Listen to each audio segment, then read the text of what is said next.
വിശുദ്ധ ലൂക്കയുടെ സുവിശേഷം 19-ാം അധ്യായം. സക്കൈവൂസിൻ്റെ ഭവനത്തിൽ.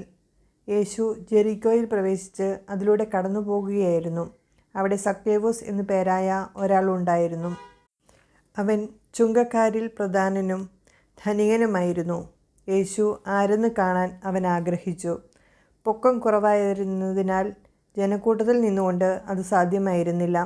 യേശുവിനെ കാണാൻ വേണ്ടി അവൻ മുമ്പേ ഓടി ഒരു സിക്കമൂർ മരത്തിൽ കയറിയിരുന്നു. യേശു അതിലെയാണ് കടന്നു പോകാനിരിക്കുന്നത്.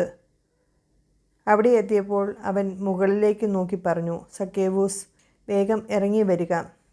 ഇന്ന് എനിക്ക് നിൻ്റെ വീട്ടിൽ താമസിക്കേണ്ടിയിരിക്കുന്നു. അവൻ തിടുക്കത്തിൽ ഇറങ്ങിച്ചെന്ന് സന്തോഷത്തോടെ അവനെ സ്വീകരിച്ചു. അത് കണ്ടപ്പോൾ അവരെല്ലാവരും പിറുപിറുത്തു.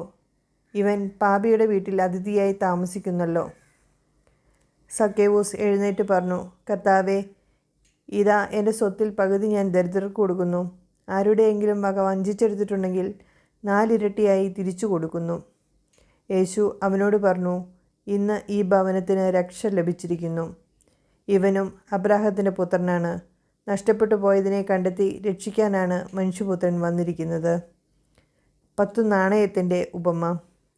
അവർ ഇത് കേട്ടുകൊണ്ടിരിക്കുമ്പോൾ അവൻ തുടർന്ന് ഒരു ഉപമ പറഞ്ഞു.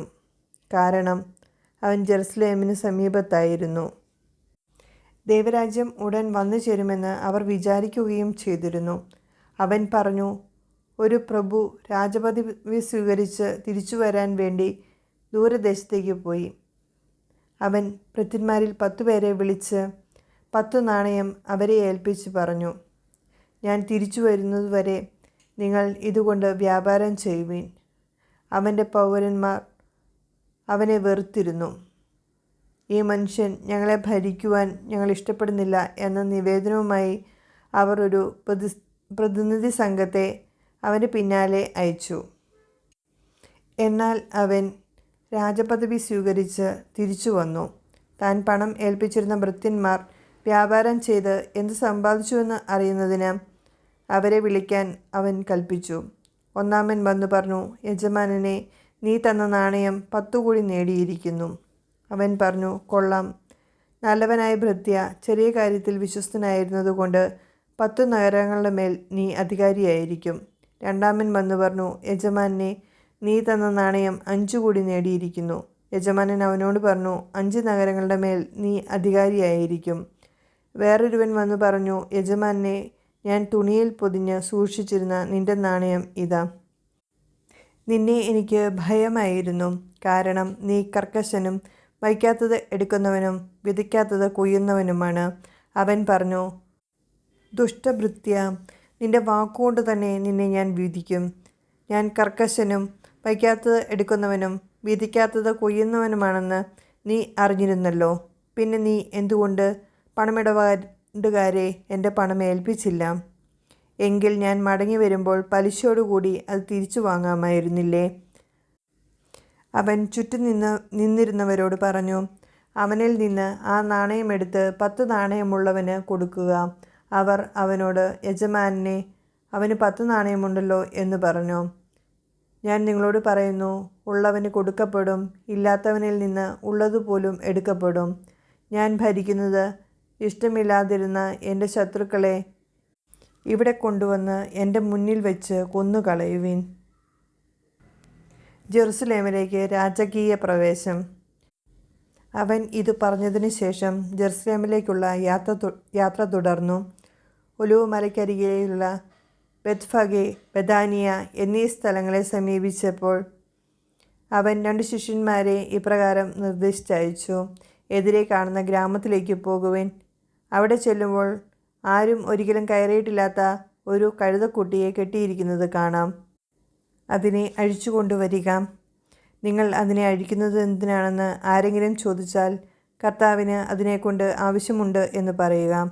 അയക്കപ്പെട്ടവൻ പോയി യേശു പറഞ്ഞതുപോലെ കണ്ടു. അവർ കഴുതക്കുട്ടിയെ അഴിക്കുമ്പോൾ അതിൻ്റെ ഉടമസ്ഥൻ അവരോട്, നിങ്ങൾ എന്തിനാണ് കഴുതക്കുട്ടിയെ അഴിക്കുന്നത് എന്ന് ചോദിച്ചു.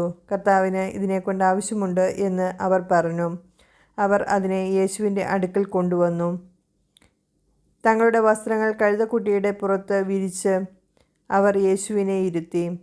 അവൻ കടന്നു പോകുമ്പോൾ അവർ വഴിയിൽ തങ്ങളുടെ വസ്ത്രങ്ങൾ വിരിച്ചു.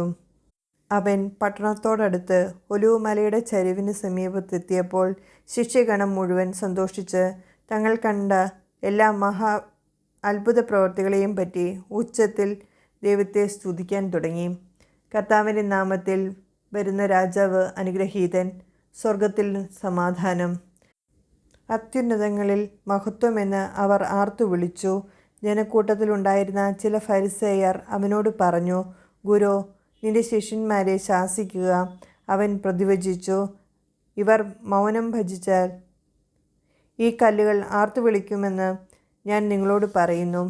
അവൻ അടുത്തു വന്ന് പട്ടണം കണ്ടപ്പോൾ അതിനെക്കുറിച്ച് വിലപിച്ചുകൊണ്ട് പറഞ്ഞു, സമാധാനത്തിലുള്ള മാർഗങ്ങൾ ഈ ദിവസമെങ്കിലും നീ അറിഞ്ഞിരുന്നുവെങ്കിൽ, എന്നാൽ അവ ഇപ്പോൾ നിന്റെ ദൃഷ്ടിയിൽ നിന്ന് മറയ്ക്കപ്പെട്ടിരിക്കുന്നു. ശത്രുക്കൾ നിനക്ക് ചുറ്റും പാളയമടിച്ച് നിന്നെ വളയുകയും എല്ലാ ഭാഗത്തു നിന്നും നിന്നെ ഞെരുക്കുകയും ചെയ്യുന്ന ദിവസങ്ങൾ വരും. നിന്നെയും നിന്റെ മക്കളെയും നശിപ്പിക്കുകയും നിന്നിൽ കല്ലിന്മേൽ കല്ല് ശേഷിക്കാതിരിക്കുകയും ചെയ്യും. എന്തെന്നാൽ നിന്റെ സന്ദർശന ദിനം നീ അറിഞ്ഞില്ല. ദേവാലയ ശുദ്ധീകരണം. അനന്തരം അവൻ ദേവാലയത്തിൽ പ്രവേശിച്ച് അവിടെ കച്ചവടം നടത്തിക്കൊണ്ടിരുന്നവരെ പുറത്താക്കാൻ തുടങ്ങി. അവൻ അവരോട് പറഞ്ഞു, എൻ്റെ ആലയം പ്രാർത്ഥനാലയം എന്ന് എഴുതപ്പെട്ടിരിക്കുന്നു, നിങ്ങളോ അതിനെ കവർച്ചക്കാരുടെ ഗുഹയാക്കി മാറ്റിയിരിക്കുന്നു. അവൻ ദിവസവും ദേവാലയത്തിൽ പഠിപ്പിച്ചിരുന്നു. പുരോഹിത പ്രമുഖന്മാരും നിയമജ്ഞരും ജനപ്രമാണികളും അവനെ നശിപ്പിക്കാൻ മാർഗം അന്വേഷിച്ചുകൊണ്ടിരുന്നു. എന്നാൽ അവർക്കൊന്നും ചെയ്യാൻ കഴിഞ്ഞില്ല. കാരണം ജനങ്ങളെല്ലാം അവൻ്റെ വാക്കുകളിൽ മുഴുകി അവനെ വിട്ടുപോകാതെ നിന്നു.